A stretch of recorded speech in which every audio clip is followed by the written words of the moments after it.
Guys, welcome back to my YouTube channel. This is me Jiya and आज की video is another 10th grade से related video. I am gonna be giving you guys some tips कि अब क्या करना है, क्योंकि अब देखो टाइम भागता जा रहा है। अब मैं बताती हूँ कि लास्ट 2 महीने की स्ट्रैटेजी तुम लोग की क्या रहनी चाहिए, ठीक है, क्योंकि अभी 2 महीने बचे हैं। आज जो मैं वीडियो बना रही हूँ, टुडे इज़ 16 दिसंबर 2024 एंड तुम लोग का पहला जो बोर्ड है वो है 15 फरवरी 2025। तो अगर देखा जाए वी हैव एग्जैक्ट 61 डेज, ठीक है, यानी 2 महीने हमारे पास। अभी 2 महीने में हमें क्या करना है, ठीक है, अलग अलग तरह से बताऊंगी। जिसका सिलेबस कंप्लीट हो गया है उसके लिए, जिसका सिलेबस कंप्लीट नहीं हुआ है उसके लिए, एंड जिसका सिलेबस 50% जितना कंप्लीट हुआ है उसके लिए। सो जिसका सिलेबस बिल्कुल कंप्लीट, पहले मैं बताती हूँ जिसका सिलेबस कंप्लीट हो गया उसके लिए, क्योंकि उन लोगों के लिए तो बहुत कम बोलना है मेरे को। पहला, जिसका सिलेबस बिल्कुल कंप्लीट हो गया उसका ये है कि अब तुम्हें सैम्पल पेपर करने हैं। अब तुम थोड़े चिल मूड में आ सकते हो, ठीक है, क्योंकि तुम्हारा सिलेबस कंप्लीट हो गया है, तुम्हारा एनसीईआरटी हो गया है। सिलेबस कंप्लीट में क्या आता है मैं ये बता देती हूँ। सिलेबस कंप्लीट की क्राइटेरिया में क्या आता है अकॉर्डिंग टू मी। अब वो हर किसी के लिए डिफरेंट हो सकती है। अकॉर्डिंग टू मी मैं कब मानूंगी कि हाँ सिलेबस कंप्लीट हो गया एक इंसान का। एनसीईआरटी की थॉरो रीडिंग हो गई एटलीस्ट 2 बार, एटलीस्ट 2 बार, एक बार नहीं 2 बार, क्योंकि एक बार में आप फिर भी समझ रहे होते हो, पर दूसरी बार में यू आर रिवाइजिंग। 2 बार मिनिमम, ठीक है, एनसीईआरटी की थॉरो रीडिंग। उसके बाद तुम्हारे एनसीईआरटी के back questions and in text questions हो गए हैं। देन उसके बाद तुम्हारे जो तुम्हें टीचर ने जो भी नोट्स वगैरह लिखवाया, you have gone through them, like you know उसमें क्या लिखा है, उसमें सब कुछ लाइक मेंशन है। अगर उसमें तुमने सारा रीड करा है, तुम्हें लगा कि तुम्हारे नोट्स में कुछ एक्स्ट्रा है, तो वो पॉइंट, वो टॉपिक, वट एवर वो सेक्शन है, उसे तुमने याद कर लिया, ठीक है, क्योंकि ये इंपॉर्टेंट है। अगर टीचर ने कुछ एक्स्ट्रा लिखवाया तो हो सकता है वो आ जाए, क्योंकि दे आर टीचर्स, वो इतने साल से पढ़ा रहे हैं, उन्हें एक्सपीरियंस होता है, राइट। उसके बाद अगर तुम्हारा ये सब हो गया, देन आई थिंक कि तुम लोग का सिलेबस कंप्लीट है। ओके, तो अगर जिसने ये सब कर लिया है उसके लिए मैं ये कहूँगी तुम सैम्पल पेपर स्टार्ट करो। प्रीवियस ईयर क्वेश्चंस और सैम्पल पेपर करें या प्रीवियस ईयर क्वेश्चन करें, ये मुझसे प्लीज़ कोई मत पूछना कमेंट में। मैं इतनी बार इस चीज़ को वीडियो में बोल चुकी हूँ, मैं दोबारा बोल रही हूँ, एंड स्टिल लोग पूछते हैं। एंड कोई बुराई नहीं है पूछने में, पूछ लो, बट ये चीज़ जब मैं बार बार रिपीट कर रही हूँ तो अगेन मेरे को कमेंट में सेम चीज़ का रिप्लाई देना है। तो प्रीवियस ईयर क्वेश्चन करें या सैम्पल पेपर करें, सैम्पल पेपर करो, दैट्स इट। सैम्पल पेपर कैसे बनता है, सैम्पल पेपर के क्वेश्चन कहाँ से आते हैं, वो प्रीवियस ईयर क्वेश्चन ही होते हैं मेरे भाई। वो प्रीवियस ईयर क्वेश्चन से ही बनता है, वो most repeated previous year question से बनता है, या मोस्ट लाइकली जो अब आएंगे, जो मोस्ट लाइकली अब आएंगे वो मोस्ट प्रोबेबली मोस्ट रिपीटेड ही होते हैं, उनसे बनता है भाई वो। आई नो मैं हाथ बहुत हिलाती हूँ, सो यार वो आदत है मेरी, जब मैं सोच के बोल रही होती हूँ तो मैं हाथ बहुत हिलाती हूँ।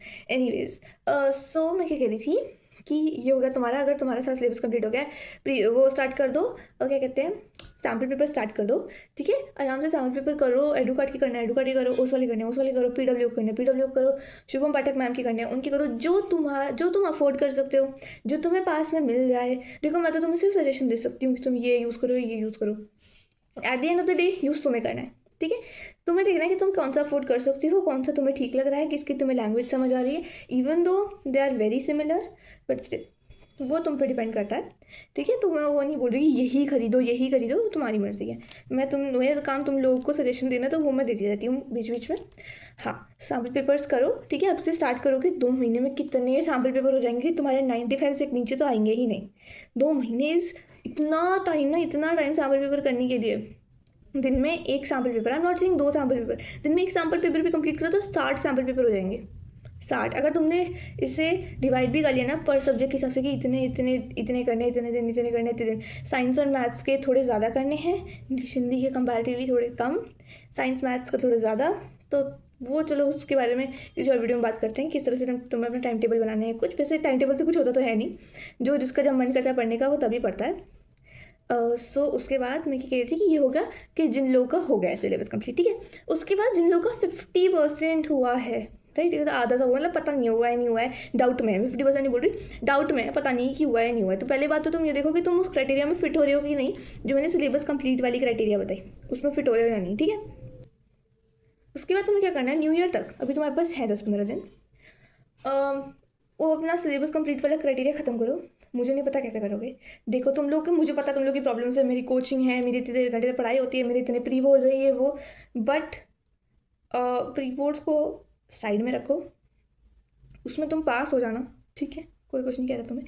अगर तुम्हें ह्यूमैनिटीज़ लेनी है तो तुम पास हो जाना, कॉमर्स लेनी है तो 60 से 70% ले आना, एंड साइंस लेनी है 70% से ऊपर ले आना, वरना तुम्हें साइंस नहीं मिलेगी, कॉमर्स नहीं मिलेगी, आर्ट्स तो मिल ही जाती है, वैसे वो तो किसी को मिल जाती है, बट कुछ सब्जेक्ट्स होते हैं जो नहीं मिलते, जैसे साइकोलॉजी नहीं मिल रहा, या हिस्ट्री नहीं मिल रहा या पॉलिटिकल साइंस नहीं मिल रहा, क्योंकि वो बोर्ड्स के पर्सपेक्टिव से क्या होता है, उसमें कई कई बुक्स हो जाती हैं। जैसे फॉर एग्जांपल आई गेस 2 या 3 बुक हैं 12th में हिस्ट्री की, एंड पॉल में तो अभी ही हैं 2 book, right. Psychology is like a very vast subject, तो वो तुम्हारे सब्जेक्ट पर डिपेंड करता है। तो तुम्हें ऐसा नहीं है कि तुम्हें फेल हो जाना है प्री बोर्ड्स में, तो तुमने आगे के हिसाब से भी देखना है, बट स्टिल इतनी मेहनत करो कि तुम्हारा उतना रिजल्ट आ जाए बस, ठीक है। बाकी तुम्हें बोर्ड्स के लिए मेहनत करनी है। And the thing is let me tell you this, हाँ अगर तुम्हारे बोर्ड्स में सॉरी प्री बोर्ड्स में कम आते, फॉर एग्जांपल प्री बोर्ड में तुम्हारे 60% आ गए, तुम्हें साइंस चाहिए थी, तुम्हें साइंस नहीं दे रहे स्कूल वाले, right. Don't worry, calm down. हमारे स्कूल में क्या होता है मैं ये बता देती हूँ। अगर तुम्हारे बोर्ड्स में आ गए ना अच्छे, तुम्हारे बोर्ड्स में 80 आ गए या 85 आ गए या 90 आ गए, तुम्हें दे देंगे साइंस। सेशन स्टार्ट होता है अप्रैल से, मई में रिजल्ट आ जाता है, 1 महीने की बात है। 1 महीने बाद you join your what ever subject you want, तुम्हें मिल जाएगा, अगर तो बोर्ड्स में अच्छे आएंगे मिल जाएगा, ठीक है। और क्या कहते हैं, इस पर मैं डिटेल वीडियो भी बनाऊंगी कि किस तरह से सब्जेक्ट मिलता है, डोंट वरी। और क्या कहते हैं, हाँ तो 1 महीने की बात है, तो तुम्हें लग रहा है वो 1 महीने का तुम्हारा कोर्स पेंडिंग हो जाएगा कुछ। मई में छुट्टी होती है तुम्हारी, समर वेकेशन, पूरा जून छुट्टी होती है समर वेकेशन, उसमें क्या करना है तुम्हें, कोप अप करो, सिलेबस कंप्लीट करो उसमें अपना 1 महीने का।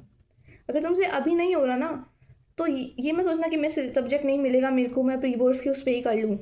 नहीं, प्री बोर्ड्स के बेसिस पे मिल जाता है, बट बोर्ड्स के बेसिस पे भी मिल जाता है, 1 महीने बाद मिल जाएगा, क्या हो गया। एटलीस्ट तुम्हारे बोर्ड्स में मार्क्स तो अच्छे आएंगे, प्री बोर्ड्स पे तो कोई पूछेगा भी नहीं, बोर्ड्स में मार्क्स तो अच्छे आएंगे एटलीस्ट।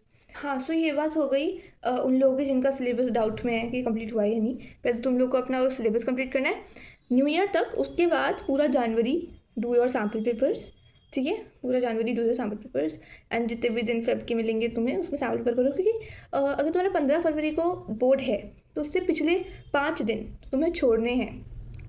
9, 10, 11, 12, 13, 14, 6 दिन लगाओ। 9, 10, 11, 12, 13, 14 फरवरी तुम्हें क्या कहते हैं उस सब्जेक्ट की पढ़ाई करनी है जिसका तुम्हारा पहला बोर्ड है, जो मैं भूल गई कौन सा है, और देख के बताऊंगी। उसमें मैंने ऑलरेडी वीडियो बना चुकी है डेट के बारे में, तो वो छोड़ो। उससे पहले तक 9 फरवरी से पहले तक तुम्हारा सैम्पल पेपर वगैरह भी कंप्लीट हो जाना चाहिए, ठीक है।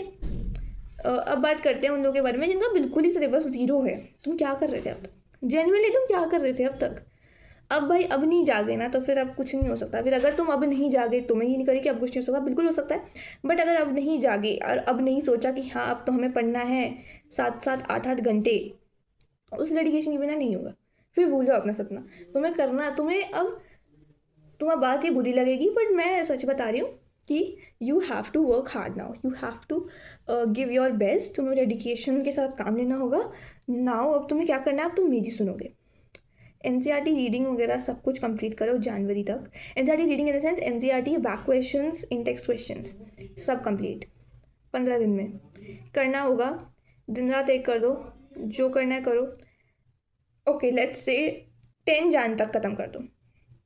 10 जन तक, मैं तुम्हें उसके ऊपर और 10 दिन दे रही हूँ। 10 जनवरी तक तुम्हारा सिलेबस सब कुछ कंप्लीट हो जाना चाहिए। आई डोंट केयर तुम्हारे 5-6 घंटे में हो रहा है, 10 घंटे में हो रहा है, 12 घंटे में हो रहा है, अभी तुम्हें करना पड़ेगा, वरना तुम्हारे बोर्ड में बहुत बुरा हाल होने वाला है। उसके बाद रिश्तेदार जब तुमसे कॉल करके पूछेंगे उस मई की तारीख को कि तुम्हारा बेटा बोर्ड्स का रिजल्ट कैसा आया, जब तुम बोलोगे बेटा सॉरी अंकल मेरा 70% आया, जब मेरे 80% आया, जब तुम्हें रोना निकलेगा जैसे मेरा निकला था मेरे बोर्ड्स के रिजल्ट के दिन, तब लगता है बुरा भाई, तब लगता है बुरा। तब लगता है कि तब पहले क्यों नहीं कर ली मैंने, तब रिग्रेट होता है। वो रिग्रेट जो होता है ना, the pain of discipline is always less than the pain of regret. That's it, यही मैं बोलूँगी। और इस चीज़ को दिमाग में डाल लेना, चाहे अभी के लिए चाहे पूरी लाइफ के लिए। मेरे तो दिमाग में डल गई है और तुम भी डाल लेना कि द पेन जो अभी तुम्हें सहना पड़ेगा ना डिसिप्लिन में रहने के लिए। तुम अपना पढ़ाई कर रहे हो, तुम्हें लग रहा है यार इतनी सारी चीज़ें छूट रही है मेरी, यार मेरा कितना स्क्रीन टाइम छूट रहा है, बट बाद में जाके तुम कितने खुश हो गए कि अच्छा है मैंने वो 2-3 शोज़ मिस कर दिए, अच्छा है मैंने बाहर चाय पीने नहीं गया अपने दोस्तों के साथ, अच्छा है बिकॉज मैंने पढ़ाई करी। वो सब चीज़ें बाद में भी हो सकती हैं। जो चीज़ें तुम शो पे देख रहे हो वो तुम्हें यूट्यूब पे या किसी और नेटफ्लिक्स वगैरह किसी चीज़ पे मिल जाएंगी बाद में। You can binge watch afterwards. Let me tell you this, जब तुम्हारे बोर्ड्स खत्म हो जाते हैं उसके बीच की जो छुट्टियां होती हैं, you literally have nothing to do. And उस टाइम पे आई वाज लाइक यार मैं इतना पढ़ रही थी, मेरे पास इतना सारा काम था एंड मेरे पास कुछ नहीं है, मेरे पास कुछ नहीं है। और उस टाइम तो मन भी नहीं करता फिर कुछ करने का यार। बोर्ड्स के बीच में यू फील लाइक मैं बुक रीड कर लूँ, मैं ये गिटार सीख लूँ, मैं कुछ कर लूँ। एंड उस टाइम यार लाइक भाई मैं क्या करूँ, मेरे पास कुछ है ही नहीं करने को। देन यू फील लाइक मुझे पढ़ लेना चाहिए क्योंकि आदत सी हो गई थी पढ़ने की। आई नो ऐसा होता है, मेरे साथ तो यही हुआ था। सो अभी 10 जनवरी तक तुम्हारा सारा सिलेबस कंप्लीट होगा एंड 10 जनवरी के बाद एक दिन का तुम गैप लोगे, एक दिन का 11 जनवरी को, जिसमें तुम रेस्ट करोगे, ठीक है, जो तुम्हें करना है तुम वो करोगे, शो देख रहे हो, कुछ देख रहे हो, फैमिली के साथ बाहर गए। 12 जनवरी से बैक टू वर्क, उसके बाद non stop sample paper sample paper sample paper, again 8-8 घंटे पढ़ रहे हैं, सैम्पल पेपर बस, ठीक है।